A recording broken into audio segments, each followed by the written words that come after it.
Hello everyone, welcome back to my YouTube channel Reema science point. हम आपको class 9 का cell chapter पढ़ा रहे हैं, जिसमें कि मैंने आपको सेल ऑर्गन के बारे में बताया है और हम एक सेल ऑर्गन के बारे में आपको बता चुके हैं जिसका नाम है एंडोप्लाज्मिक रेटिकुलम। आज हम बात करेंगे गोल्जी बॉडी के बारे में। इसमें बच्चों में दो चीज़ें देखनी है, एक तो स्ट्रक्चर और इसका फंक्शन। तो अगर हम स्ट्रक्चर की बात करते हैं तो स्ट्रक्चर में सबसे पहले ये इस तरीके से मैं डायग्राम ड्रॉ कर रही हूँ। रफली आपको नीट एंड क्लीन बनाना है। ये आपका क्या है,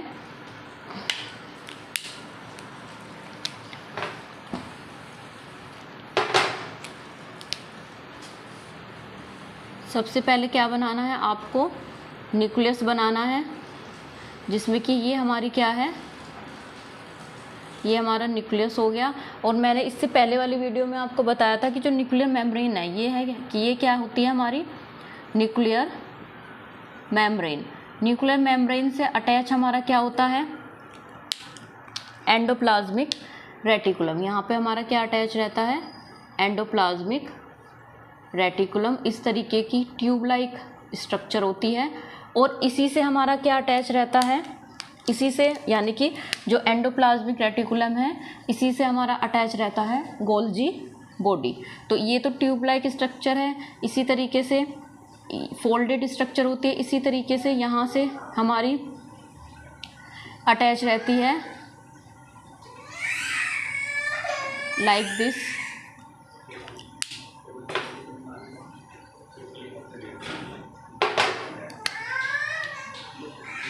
इस तरीके से वेसिकल की तरह, ये इस तरीके से।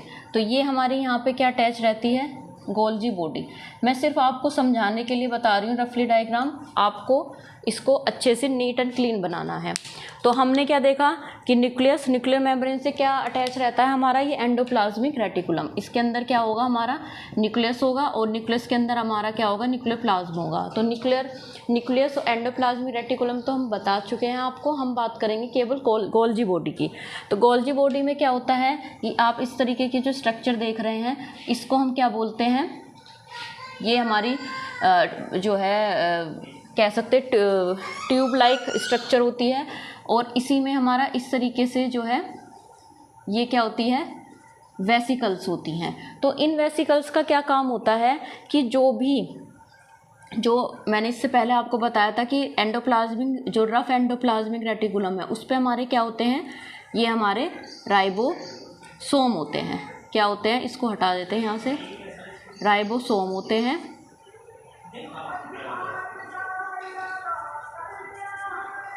तो अब ये गोल्जी बॉडी क्या करती है कि जो भी राइबोसोम बना है रफ एंडोप्लाज्मिक रेटिकुलम में वो हमारा कहाँ आ जाता है, गोल्जी बॉडी में। और गोल्जी बॉडी में जो ये वेसिकल है ये क्या करती हैं, उसको ये करती हैं पैकेजिंग एंड स्टोरिंग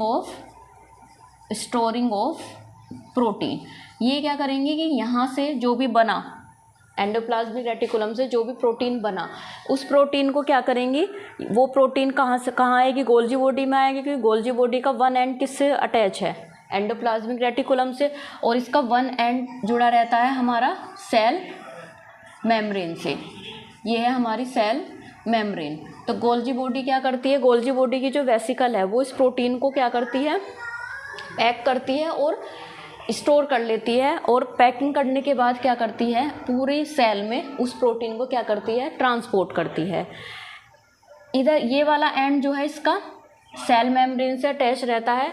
इसके अलावा ये क्या करेगी, जो भी वेस्ट होगा, प्रोटीन को तो ट्रांसपोर्ट करती है वेसिकल, उसके अलावा जो भी वेस्ट होगा तो यहाँ से ये क्या करती है, क्योंकि एक वन एंड इसका किससे जुड़ा रहता है, आपका सेल मेम्ब्रेन से। तो ये क्या करती है, जो वेस्ट है उसको आउटसाइड द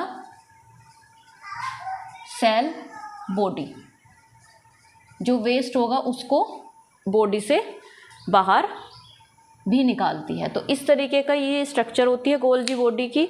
और अगर हम बात करें तो इस तरीके से हम कह सकते हैं कि ये जो है हमारी सैक लाइक स्ट्रक्चर होती है, sac like structure which contain क्या, vesicles.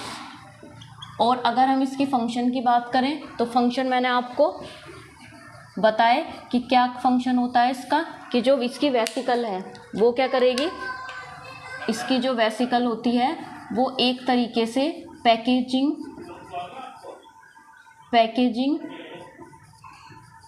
And transport the protein,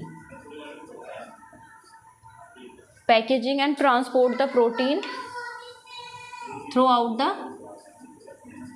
cell, यानी कि पूरी सेल में उस प्रोटीन को क्या करती है, लेकर जाती है। इसके साथ साथ आपको ये और ध्यान रखना है कि एक साइंटिस्ट थे जिनका नाम था कैमिलो गोल्जी, उन्होंने इसको गोल्जी बॉडी नाम दिया। तो आई होप आपको गोल्जी बॉडी के बारे में समझ में आया होगा कि किस तरीके से गोल्जी बॉडी की स्ट्रक्चर होती है और इसका फंक्शन होता है। तो अगर आपको मेरी वीडियो अच्छी लगी तो इसको लाइक करें और सब्सक्राइब करें। Thank you.